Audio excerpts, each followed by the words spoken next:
Sir मैं कहाँ जाऊँ। एक मनीष दुबे सर कमांडेंट है, उन्हीं के साथ उनका अवैध संबंध है। मैंने सर उनको 22 फरवरी को रंगे हाथ अपने आवास पर पकड़ लिया था। ये मेरी नौकरी जाने वाली सर, वो सर इतना सर घोटाला की हुई है, 10-10 लाख रुपए सर लेती है पट्टा करने का। उनके साथ कोई कार्रवाई नहीं हो रही है सर। जिला कमांडेंट होमगार्ड गाजियाबाद में है सर, वो खुद शादीशुदा पहले से है सर वो वही सर, उसी का सर मेरे पत्नी के साथ अवैध संबंध। उसकी पत्नी भी सर बहुत परेशान है, मुझसे संपर्क में आई, कही भैया हम दोनों का परिवार टूट रहा है, किसी तरह सही कर लिया जाए। हमने कहा बहन मैं पूरी कोशिश कर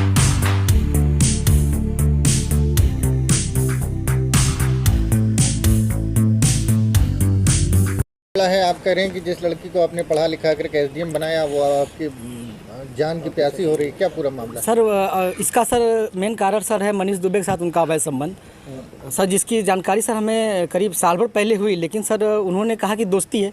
खैर सर हमारी पत्नी सर एसडीएम थी, उस समय इलाहाबाद प्रयागराज में सोराव तहसील में रहीं, तो मैंने कहा सर बड़े पद पे हैं, दोस्ती तो हो सकती है सर, अधिकारियों से साथ बैठना उठना। तो मैंने सर उन्होंने मैं ये कह के टाल दिया, तो सर मैंने ध्यान नहीं दिया। सर इसकी भनक सर मुझे उसका ये जो शक था वो विश्वास सर 22 फरवरी को हुआ, जब मनीष दुबे गाजियाबाद से चलकर सर मेरे आवास एलनगंज स्थित सरकारी आवास पे आया और इनके साथ एक साथ कमरे में मैंने इनको देखा अवैध संबंध बनाते हुए। तब से सर ये मनीष दुबे और ज्योति मौर्य मेरे जान के पीछे पड़ गई हैं। कौन है, पूरी कहानी बताइए, क्या मामला है? सर 2010 में ज्योति मौर्य के साथ मेरी शादी हुई सर। मैं सर पंचायत राज विभाग में सर 2009 में सेलेक्ट हुआ प्रतापगढ़ में सर, वहीं पे नौकरी कर रहा हूँ सर। और 2010 में इनसे 19 नवंबर को मेरी शादी हुई और सर उसके बाद हमारे संबंध बहुत अच्छे रही।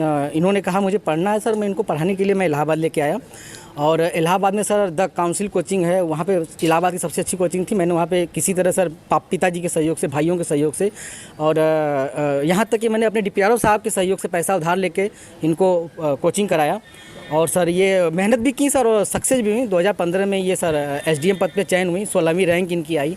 सर बहुत ही खुशी का माहौल हुआ कि हम एक छोटे पद पे रहते हुए अपनी पत्नी को इतना आगे ले गए। वो भी बहुत खुश थी, पूरा परिवार खुश था। और सर 2015 में ही मेरी सर भगवान की दया से मुझे इतनी खुशी मिली कि मेरी 2 जुड़वा बिटिया भी हुई और जिनका नाम हंसी खुशी मैंने रखा, क्योंकि उस समय खुशी का माहौल चल रहा था सर।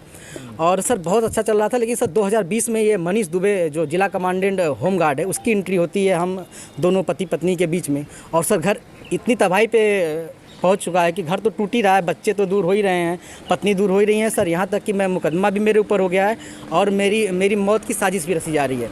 क्या धमकी, आपको कोई धमकी दी उन्होंने? हाँ सर, उन्होंने फ़ोन पे सर अभी 1 हफ्ते पहले फ़ोन पे सर उन्होंने हमारे गांव के किसी लड़के से बात की, तो उसने मुझे कॉन्फ्रेंस किया, तो उन्होंने उस पर कहा कि तो जो तुम काम कर रहे हो, जो ये जांचें करा रहे हो, यह करा रहे हो, इसके कारण तुम्हारी जल्दी से तुम मर जाओगे। हमने कहा ठीक है आप मरवा दीजिए।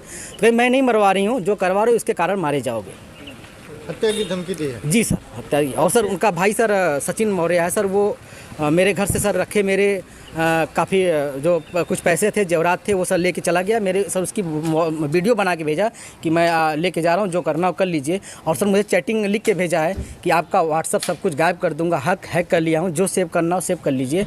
और सर उसने क्या किया कि मेरी सिम भी अपने पास रख लिया है, रख के यूज कर रहा है। मेरा बैंक अकाउंट है उसमें जुड़ा हुआ है सब कुछ, लेकिन सर वो मेरी जान पे सब लोग तुले हुए हैं सर। क्या वो आपसे तलाक मांग रही है? हाँ सर, उन्होंने मुझसे ऑडियो के माध्यम से कहा है, मुझे अभी तक कुछ ऐसा नोटिस तो नहीं मिला है, लेकिन सर उन्होंने कहा है कि तलाक प्यार से दे दीजिए, बवाल मत करिए, नहीं तो मैं आपको बर्बाद कर दूंगी। आपके डीपीआरओ से बात हो गई है, आपको बर्खास्त करा दूंगी, न नौकरी करने दूंगी न जीने दूंगी। आपने इसकी शिकायत कहाँ? सर इसकी शिकायत मैंने सर्वप्रथम सर उसी दिन धूमनगंज SHO साहब से की।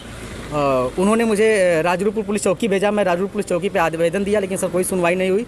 फिर सर उसके बाद मैंने ये 25 अप्रैल की बात है, फिर मैंने 27 अप्रैल को सर उनको ये रजिस्ट्री के माध्यम से सर उनको भेजा, कमिश्नर साहब को भेजा, DM साहब खत्री साहब के यहाँ मैं खुद स्वयं उपस्थित हुआ हूँ। उनसे मैंने बात की कि सर आपके SDM साहब हैं, ऐसा कर रही हैं, तो उन्होंने कहा ठीक है मैं कार्रवाई करवाता हूँ। फिर मैं कमिश्नर साहब के यहाँ गया, कमिश्नर साहब को दिया, पुलिस कमिश्नर साहब के यहाँ उपस्थित हुआ, उनको दिया। फिर कहीं सुनवाई नहीं हुई तो सर मैं DGP साहब के पास गया, DGP साहब ने मेरे बात को संज्ञान में लिया, लेकिन फिर भी सर आवेदन ले लिया गया, कोई कार्रवाई नहीं हुई। उसके बाद सर मैं DG home guard BK Maurya sir के पास गया, उनके यहाँ से मुझे सर कुछ उम्मीद की लौ दिखाई दी, क्योंकि उन्होंने मेरे आवेदन को तुरंत संज्ञान में लिया और टीम गठित कर दी है। DIG इलाहाबाद उसकी जांच कर रहे हैं। मुझे सर कुछ उम्मीद लग रही है कि मुझे कहीं न कहीं हो सकता है न्याय मिले और मेरी जान बच जाए।